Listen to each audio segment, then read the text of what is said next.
Hey guys, how are you today? I hope you're doing well. Today is the last video that we're going to be doing in chemistry. And the assignment that you're going to have today is actually going to be for today and tomorrow, Thursday and Friday, and it's the last assignment that you're going to have in chemistry. Now, we will be having our last unit test next week as well as our semester test next week. And I'm going to go ahead today and post your review for the semester test because I'm hoping that, you'll get this assignment done early and you'll have time to work on your semester test review. I also want you to have the weekend to look at it. As well as several days next week. We're going to be having our last unit test. I'm going to post it on Monday and it will be due on Tuesday evening. And then our semester test I will post on Wednesday and it will be due by Friday evening. So next week, the only thing that you have to do are your last unit test over the factor label method and your semester test. Those are the only two assignments that you'll have. You'll have a couple of days to get that last unit test completed and turned in, and then you'll have the rest of the week to work on your semester test and get that completed.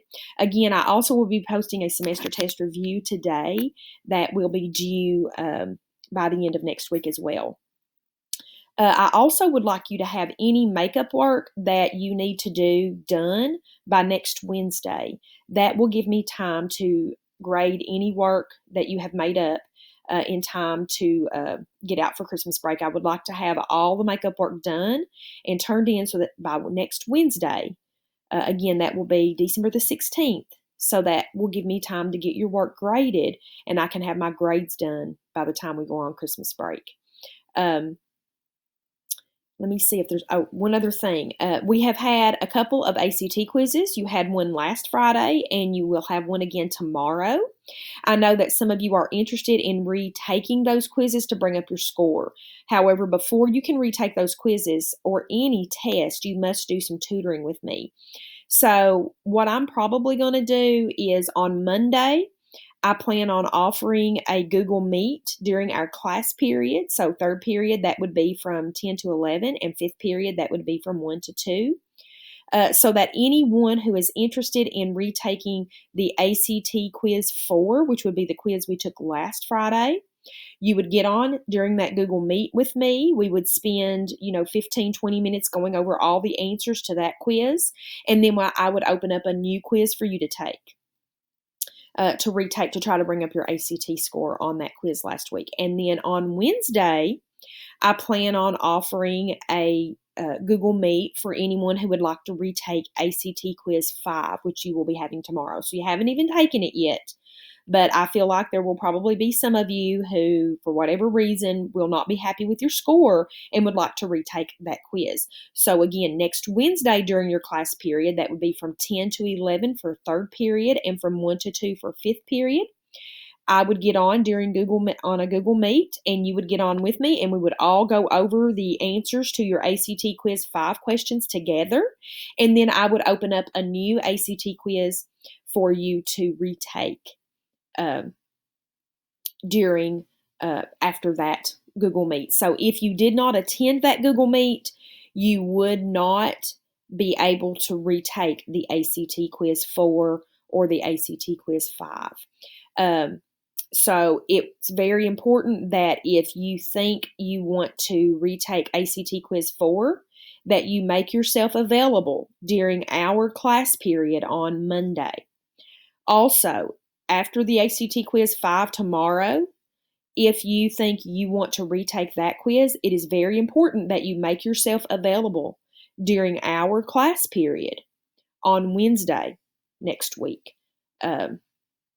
And I will also be posting announcements about this on Google Classroom, but I just wanted to go over those things with you because I know there will be some of you who are interested in retaking those ACT quizzes. Again, remember your ACT quizzes count 20% of your 9 weeks grade. So since we only have 2 ACT quizzes this time, that means each one of those is counting 10% of your 9 weeks grade.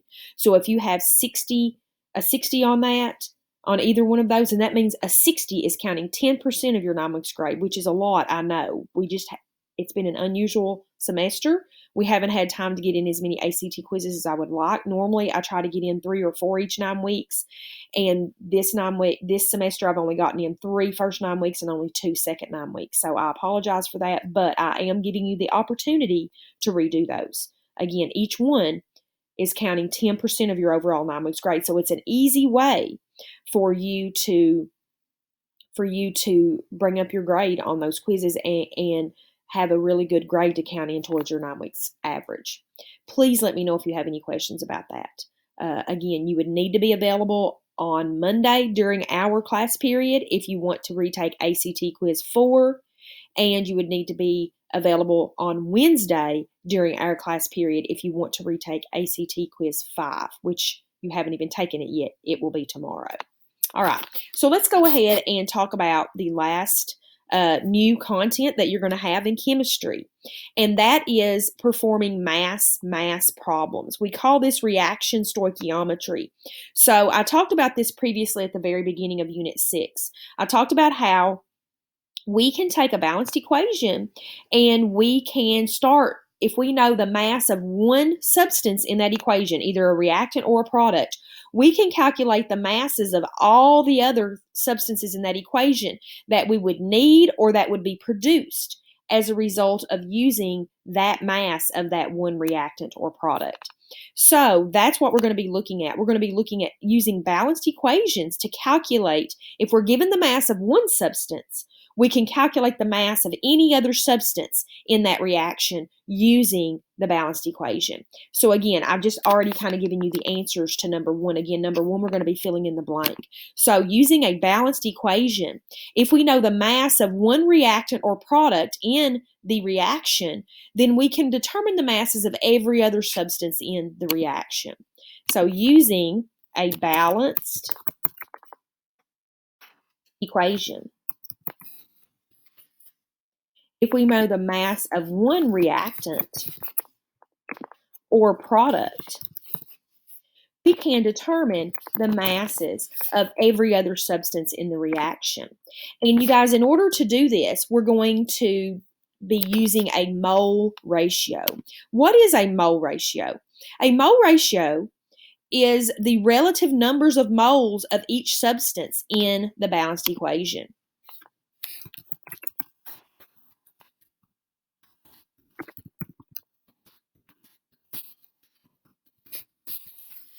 It's the relative numbers of moles of each substance. And again, it is a ratio, so it's written as a fraction. It's just another one of those ratios that we use when we do the factor label method. And as I just said, where do we get this? We get this mole ratio from the balanced equation. So there is a series of steps that we need to go through to convert the mass of one substance from that reaction, from that equation, to the mass of another substance in that equation or reaction. And so the steps that we are going to go through are these right here. We are going to start out with the grams of one substance, which we're going to call substance A. And we're going to use the molar mass of that substance from the periodic table to convert that to moles. So you guys, this is what we did earlier this week. We converted from grams to moles. So we're going to use, factor label method. We're using the factor label method here to convert the grams of substance A from the balanced equation to the moles of substance A. And now here's the new part, that mole ratio. We are going to convert from the moles of substance A to the moles of substance B, using that mole ratio from the balanced equation. And you guys, that mole ratio comes from the coefficients in the balanced equation. And so that's what I'm going to write here, represented by coefficients. Okay, so again, we're going to get the coefficients. We're going to use the coefficients from the balanced equation to give us that mole ratio. Once we have used that mole ratio, the coefficients from the balanced equation, to convert the moles of substance A to moles of substance B, then we are going to do another mole mass conversion. We're going to convert the moles of substance B back to grams of substance B, again using the molar mass from the periodic table. So I have this written out in equation form. We're going to go from grams of A to moles of A using the molar mass from the periodic table. Then we're going to go from moles of A to moles of B using the coefficients from the balanced equation. And then we're going to go from moles of B to grams of B using the molar mass from the periodic table again. So in the very last question here, how do we convert from mass of A to mass of B using a balanced equation? Well, we're going to go from grams of A to moles of A, then from moles of A to moles of B, then from moles of B to grams of B. Okay, so how do we do this? Well, again, to go from grams of A to moles of A, we're going to use the molar mass from periodic table. Okay, and again, I'm going to make this smaller so that it will fit where I want it to. All right, so then the next part, we're going to go from moles of A to moles of B, we're going to use the coefficients from the balanced equation. And again, I'm putting BEQ there because I don't want to write out balanced equation. Okay? And then, how do I go from moles of B back to grams of B? Well, it's the same thing we did before. We're going to use the molar mass of the elements from the periodic table. And you guys, we have done every bit of this. The only part that we haven't done is we have not converted from moles to moles. We haven't used a mole ratio, but I'm going to show you how to do that today. So this is basically this is 3 different problems, guys. Grams to moles of A to moles of B, and then moles of B to grams of B. So it's really one long problem, but it's actually 3 separate smaller problems. And again, we're going to be using the factor label method to do this. So on the next 4 slides, you have 4 different, you guys, what we're doing here, these are mass problems. So you have 4 different mass problems to do. Again, these are going to be ones that you're going to do on your own. I'm going to do a couple of examples for you today in this video, and then you're going to use the examples that I've done in the video to help you complete the 4 problems on this slide that I'm showing you today. Okay, so let's go ahead and get started. Again, I do have our little flow chart here that's going to help remind us what we need to do at each step of our problem. Again, I told you at the beginning when we first started using the factor label method that the problems got longer and harder, and that if you weren't doing the factor label method the way that I showed you, then it would be difficult for you to do the problems when they got longer and harder. So this is what I was talking about. You can see this is going to be kind of a lengthy problem, okay? It's not really that difficult if you know how to set up the problems using the factor label method. However, if you have not been solving the problems like I have showed you to using the factor label method, then you can see how difficult that this problem here would be for you. But it should not be very difficult at all. However, since I've given you 4 of these, and they can be a little bit confusing at first until you figure out how to do them, then I wanted to give you a couple of class periods to work on these. And please let me know if you have any questions. We can set up a Google Meet to help you with these if you have watched the videos and you still are struggling. And again, sometimes, guys, it just takes back, you may have to go back and watch the video more than once. You may have to go back. My suggestion might be watch the way I do the first part of the problem, then you stop it and you do your problem that way, and then watch some more, and then you do some more. So, take it step by step. I do a step, you do a step. Pause the video and you do a step. I do another step, pause the video and you do another step. That will work. It's just like having me right there with you. But if that doesn't work for you and you still need to do a Google Meet, you'll just have to email me so we can set up a time to Google Meet. Okay, so our problem. How many grams of NaCl will be produced when 22.85 grams of HCl are neutralized by an excess of NaOH according to the equation below? All right, so first thing we need to do is we need to balance this equation. So you guys, the very first thing you need to do is always balance the equation. You have to have a balanced equation for this mole ratio. See here it says use balanced equation. If you don't have your equation balanced, it's not going to work. So you got to balance your equation. Remember, to balance the equation, we find the arrow and we separate the equation into a left and a right. then we write down all the elements that are in that equation. So we have H, we have Cl, we have Na, and we have O. Okay, another way we can look at this is we have an OH here. Okay, do we have an OH over here? No. But if we rewrote water, HOH, we would have an H and an OH on both sides. So you can do it that way if you want to. It's totally up to you. I'm just going to go ahead and just do it as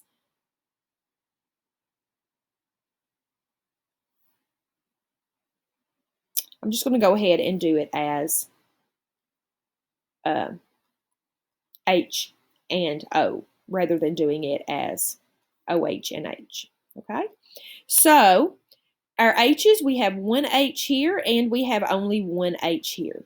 So, and we have to add those together because they're in two different places. So 1 plus 1 is 2. Cl, we have 1. Na, there's no, again, if there's no coefficient after it, you know that it's a 1. So all of these have 1s after them. So again, there's one H here and one H here. So 1 plus 1 is 2. There's one Cl here, there's one Na here, and there's one O here. Okay, on the other side, we should have these same elements, so I'm going to put them in the same order. And you guys, I noticed some of you, when you were balancing equations, you did not put them in the same order on both sides, and that's perfectly fine. But my suggestion is to put the order that you write the elements in the equation on this side, put them in the same order on this side. It makes it so easy for you to compare back and forth and see if they're balanced or not. Okay, so on this side, the H, there's a 2 after it, so that means there's 2. The Cl, there's nothing after it, so that means there's 1. The Na, there's nothing after it, so that means there's 1. And the O, there's nothing after it, so that means there's 1. So in this equation, if you will notice, everything is already balanced. There's 2 H's, 1 Cl, 1 Na, and 1 O on both sides. So we know that all of these coefficients are 1. Again, remember those coefficients, those numbers that we write in the blanks to balance the equation are called coefficients. Okay, now that we have our equation balanced, now we're going to do this problem. Okay, this problem is going to start out like all other factor label method problems. We're going to take what we were given and we're going to put it over 1. So what's the only amount that we were given in this problem? The only amount that we were given was the 22.85 grams of HCl. So what we're going to do is we're going to take 22.85 grams and we're going to put it over 1. Now, one thing I'm going to ask you to do differently here is instead of just putting the unit, also put the substance, because notice we're working with 2 substances. We're working with substance A and we're working with substance B. So it's going to be really easy for you to get confused which one you're working with if you don't write it down. So I'm not just going to write down 22.85 grams. I'm going to put 22.85 grams of HCl. So 22.85 grams HCl. And then I'm going to set up my next ratio. Okay, I know I need to get grams to cancel, grams of HCl to cancel. So I'm going to put grams of HCl here at the bottom. And now, guys, where do I get what goes up here? Well, I've got to look at my little flow chart here. I want to change from grams of A to moles of A. So I know that this is my A here again. My HCl is my A, okay? Whatever I was given, that's my A. So your A is your given substance. I'll make a note right there too, all right? So I was given grams of HCl, so that's my A. I want to change to moles of HCl. Again, my A is HCl, so I was given grams of HCl. I want to change to moles of HCl. So moles of HCl goes at the top. Okay, now let's go ahead and see where do I get these numbers. Again, notice where I get these numbers. I take the molar mass of HCl from the periodic table. Again, I'm using the molar mass of HCl from the periodic table. So how do I look up HCl on the periodic table? Well, I have to look up H and I have to look up Cl. There's one H in HCl and there's one Cl. So let's look on our periodic table for the mass of H. And again, I'm going to zoom in a little bit here so that I can see these masses. So H is 1.01. Remember, we do round that to one place past the decimal, so that would be 1.0. This 1 does not change this 0. So the mass of H is 1.0. So 1 times 1.0 is 1.0. And again, you guys, what I'm doing here is I'm getting the molar mass of HCl from the periodic table. So now I need to look up Cl on the periodic table. So that's over here on the other side. Cl, 35.45. This 5 does cause this 4 to round up, so this will be 35.5.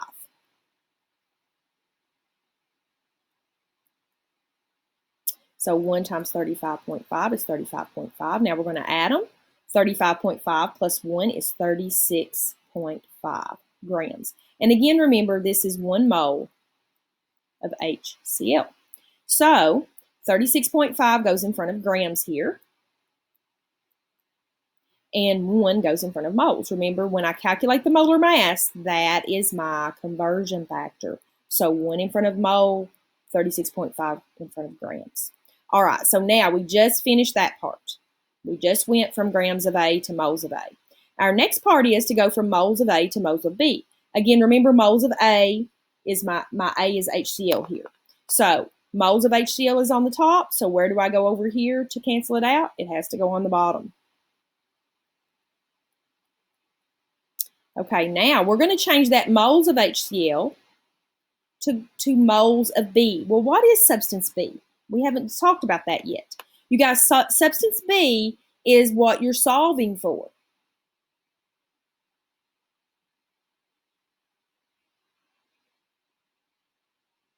Substance B is what you're solving for. So it's asking me how many grams of NaCl. So then that means my substance B is NaCl. So I have moles of A, moles of HCl here on the bottom. I want to change to moles of B, which I just determined is NaCl. What it's asking me for is my B. So again, it's just the substance at this point. The substance, B, is the substance they're asking me about, which is NaCl. So I'm going to change to moles of NaCl. Moles of A is moles of HCl. Moles of B is moles of NaCl. Okay, now where do I get the numbers that go here? From my conversion factor. What's my conversion factor? It's the coefficients from my balanced equation. Use the balanced equation and the coefficients. So I have to go up here to this balanced equation and see what is the coefficient in front of HCl. Well, it is 1. What is the coefficient in front of my B, which is my NaCl? Well, it is also 1. So you guys, that's a 1-to-1 ratio. The mole ratio for my moles of substance A to moles of substance B, or moles of B to moles of A, is 1-to-1. 1 HCl, 1 NaCl. Again, that came from the balanced equation. Okay, next, that's all you have to do there, is make sure you get your moles of your substance that you were given, that's your A, on the bottom, so it will cancel out. And make sure you get your moles of your substance B, which is what it's asking you for, on the top. And then look for your numbers in the balanced equation, the coefficients in the blanks. That's all you have to do in that step. So it's not difficult. What's most important is making sure that you get the moles of substance A on the bottom, so it will cancel out, and the moles of substance B on the top. Okay? So again, that's why it's so important for us to do the factor label method and make sure we're putting the substance and the unit and setting it up so they will cancel out. Okay, so now we've done that. The last part we have to do is go from moles of B to grams of B. Okay, remember our B here is our NaCl. So moles of NaCl to grams of NaCl. So again, I want moles of NaCl to cancel out, so moles of NaCl goes on the bottom, so it will cancel out. And now I know I'm going to grams of B, which is grams of NaCl, so that goes on top. Okay, now where do I get the numbers that go in this ratio? Again, same place where I got them over here at the beginning. I use the molar masses from the periodic table. So now I've got to look up the molar mass for my substance B. So I already did my substance A. Now I got to look up the molar mass for my substance B. And you guys, I'm leaving the Cl there because they both have Cl in them. So I'm just leaving it there. I'm not erasing it because it's just easier. All right.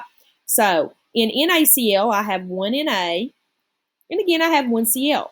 I've already looked up that the mass of Cl is 35.5, so I just left it there. I didn't erase it. Now I've got to go to my periodic table and look up the mass of Na. So Na is going to be over here on the other side. The mass of Na is 22.99. This second 9 rounds this first 9 up to a 10, which means this 2 becomes a 3. So this is 22.99 rounds to 23.0. So 23.0. Then I multiply 1 times 23.0 is 23.0. And then I add. And this is going to be 58.5 grams in 1 mole of NaCl. All right, so now, again, remember, that is my conversion factor. What goes in front of grams? 58.5. Wherever grams is, that's where I write the 58.5. What goes in front of moles? 1. Wherever moles is, I put the 1. Okay, so now we have set it up. The grams of HCl cancel. The moles of HCl cancel. The moles of NaCl cancel. And I'm left with grams of NaCl, which is what the question asked me for. How many grams of NaCl? Now I'm ready to solve my problem. 22.85 times 1 times 1 times 58.5. So I'm going to open up my scientific calculator,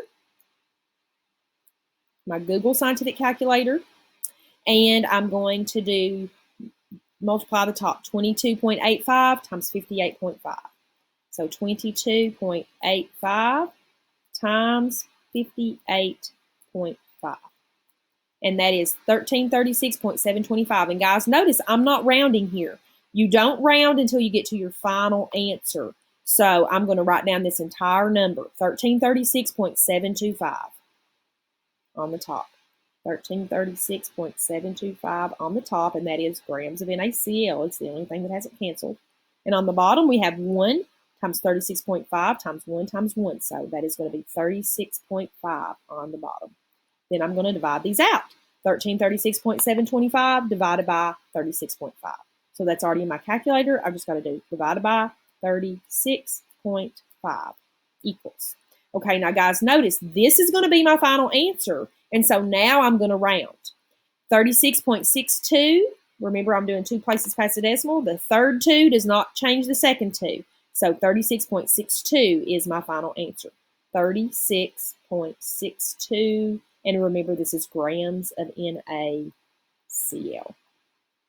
Okay, so let's recap what we did. First, we balanced the chemical equation. Second, we wrote down what we were given over 1.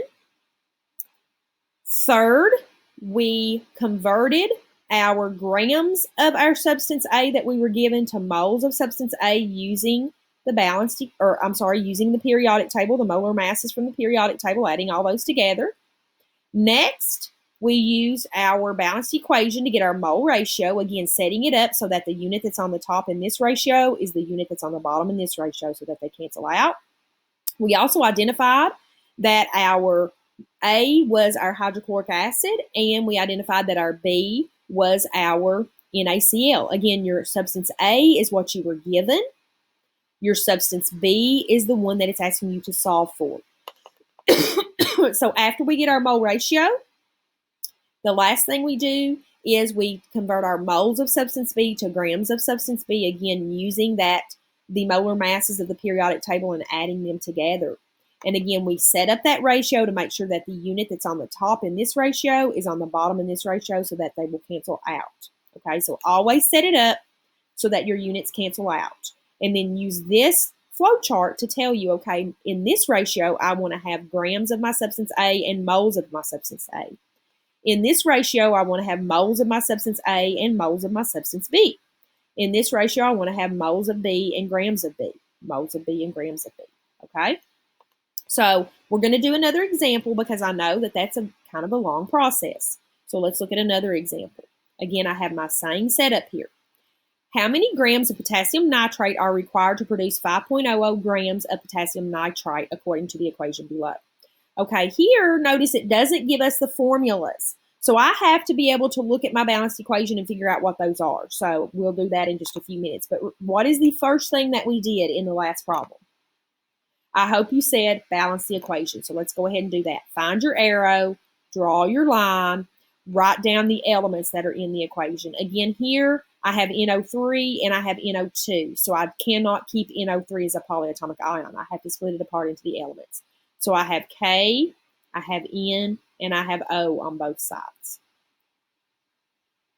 Okay, so over here, since there's no subscript, there's 1K. There's no subscript here, so there's 1 O. The subscript here is 3, so there's 3 O's. I'm sorry, there's 1 N and 3 O's. Okay, over here, there's no subscript on the K, so there's 1. There's no subscript on the N, so there's 1. And there is a subscript of 2 on the O here, and another subscript of 2 on the O here. So that is 2 plus 2 is 4. Okay, so when I look at this, you guys, I'm not sure what to do. Do I say, oh, maybe I need to do 12 because there's a 3 and 4 here, and 3 and 4 will both go into 12? That seems a little bit big. So what I might do here is I might just, remember what we said we're going to do when we're not sure what to do to balance the equation? I hope you said put a 2 in the first blank. So I'm just going to put a 2 in the first blank and go from there. So now that I have put a 2 in the first blank, 2 times 1 gives me 2 K's. 2 times 1 gives me 2 N's. And 2 times 3 gives me 6 O's. So I just doubled all of those. So now, how can I get 2 K's in this equation? Well, I'm going to have to multiply 1 by 2. Where do I put that 2? I put that 2 in front of the K if I want to change K. So that's going to be in this blank. So now 2 times 1 gives me 2 K's. 2 times 1 gives me 2 N's. And 2 times 2 gives me 4 O's. So now I have 4 O's here and 2 O's here. That gives me 6 O's. And now my equation is balanced. So I know I have a 2 in front of the KNO3, a 2 in front of the KNO2, and a 1 in front of the O2. So I'm going to go ahead and mark these numbers out that I use just so that they won't be in my way. All right? So now that we have balanced our equation, now we're going to set up our problem. Again, we're going to take what we were given and put it over 1. So we were given 5 grams of potassium nitrite. Okay? So again, what is potassium nitrite? Okay, potassium is K. Nitrite, if you're not sure, is NO2. Okay, that comes from the polyatomic ion. So then I know that KNO2 is my substance A because that's what I was given. And remember, A is always what you were given, and B is always what you are solving for. Okay? So I was given this. So this is my substance A, KNO2, and it's asking me about how many grams of potassium nitrate. So potassium nitrate, which is K, and nitrate is NO3, this is going to be my substance B.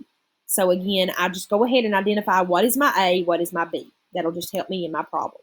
So now I'm going to write down what I was given and put it over 1. So I was given 5.00 grams.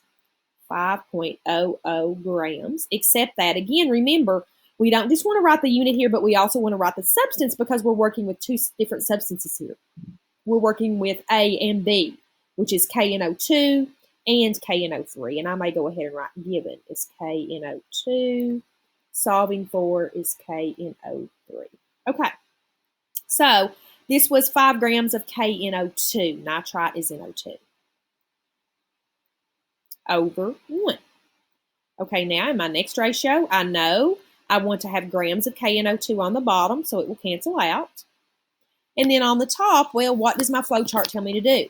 I'm converting grams of A, which is KNO2, to moles of A, which is KNO2. So I know that moles of A, which is KNO2, goes on top.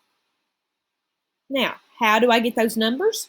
Use the molar masses from the periodic table. So I'm going to do the molar mass. And right now, I'm doing the molar mass of KNO2 because that's my substance A. So I have 1 K, I have 1 N, and I have 2 O's. Now I need to get the masses from the periodic table. So K is 39.10 to 1 place past the decimal. That's 39.1.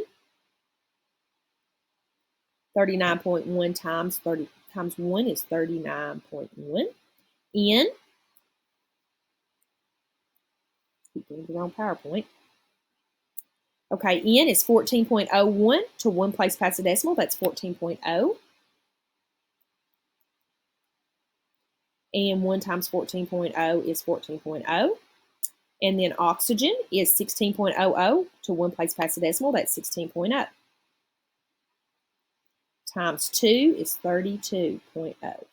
Now we're going to add all these together. 39.1 plus 14.0 plus 32.0. And that gives me 85.1. So what this tells me is there are 85.1 grams in 1 mole of KNO2. And you guys, that is my conversion factor. So what goes in front of grams? 85.1. What goes in front of moles? 1. Okay, moving on. I know that I'm going to want moles of KNO2 to cancel out. So I'm going to go ahead and write it down there. Now, what goes on top? Well, let's look at our flow chart. Moles of A, which is KNO2, to moles of B, which is KNO3. So on the top here goes moles of B, which is KNO3. Where do I get those numbers? I'm going to use the coefficients from the balanced equation. So go to my balanced equation. What coefficient is in front of KNO3? Well, that is 2. What coefficient is in front of KNO2? Well, that is also 2. Okay? Now we got that done. Now we know that we're going to want to cancel out moles of KNO3, so that's going to go on the bottom. And what am I going to change to? What goes on the top? Well, let's look at our flow chart. We're going moles of B, which is KNO3, to grams of B, which is KNO3. So I know grams of B, which is KNO3, is going to go on the top. Now, where am I going to get the numbers for this ratio? I'm going to use the periodic table and get the molar masses. So I have 1K, 1 N. KNO3 has 3 O's. So I don't have to change a lot here. Now, sometimes, guys, you may have to end up totally changing everything. But in this one, fortunately, you know, all I have to change are the O's.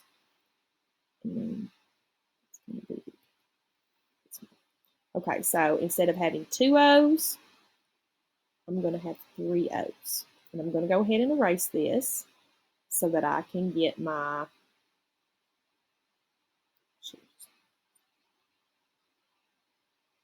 new conversion factor. Okay, so instead of having 2 O's, I have 3 O's. So 3 times 16 is 48.0. Again, I'm still going to add all these together. So 39.1 plus 14 plus 48. 39.1 plus 14.0 plus 48.0. And that gives me 101.1. 101.1 grams in 1 mole of KNO3. Okay, so this was KNO3 instead of KNO2. Some of you may have also noticed, well, couldn't I just take 85.1 and add 16.0 to it? And you could do that.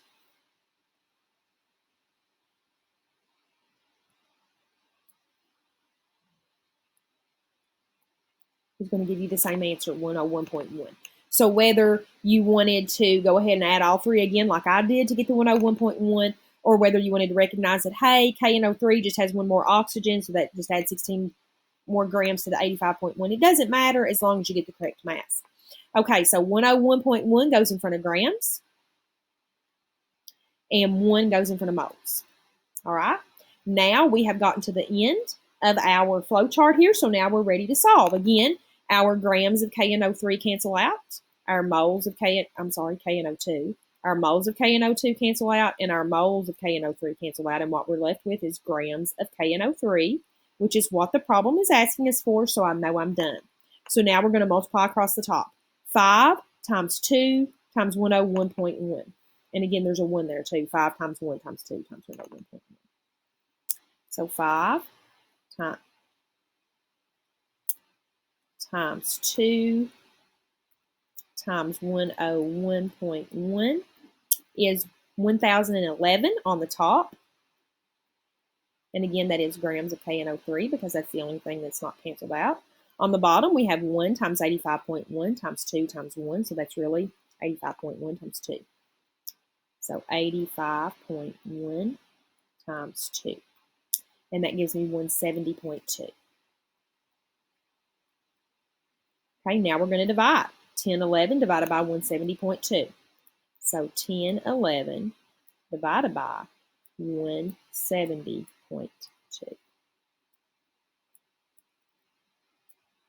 And that gives me, again, I want to do 5 or I'm sorry, 2 places past the decimal.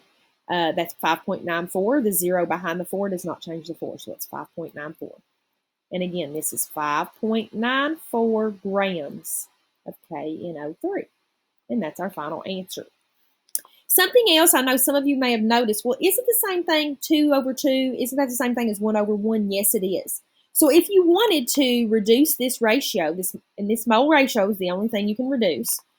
2 over 2 is the same thing as 1 over 1. You could do that. And then you would just have 5 times 101.1, and you would have 85.1 on the bottom. So you're going to get the same answer if you reduce that mole ratio. But you don't have to reduce it. You know, if this was 2 over 4, you could say, oh, it's 1 over 2. If this was 3 over 3, you could say, oh, that's 1 over 1. So if they both will divide by the same number, you can reduce that ratio. It's the only thing that you can reduce, but you can reduce that ratio if you want to. Again, that's that mole ratio. That is what we got from the balanced equation when we did moles of A to moles of B.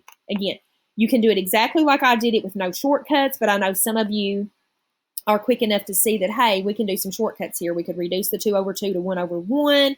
You know, we could, if it's KNO3, all I got to do is add 16 more grams to the 85.1 to get the mass of the KNO3. So, you know, if you are quick enough, you know, if you understand by looking at this that, hey, I can do a couple of shortcuts to be able to get the final answer, then that is, that's completely okay. It's just up to you.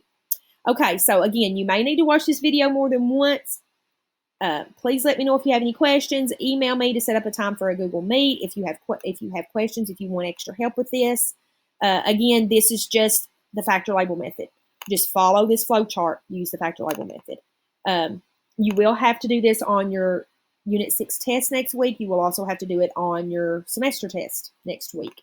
So please, if you have any questions, contact me. I can answer questions by email, or we can set up a time for Google Meet, and we can do a Google Meet where I help you with how to do this. Talk to you later. Have a great day. Bye-bye.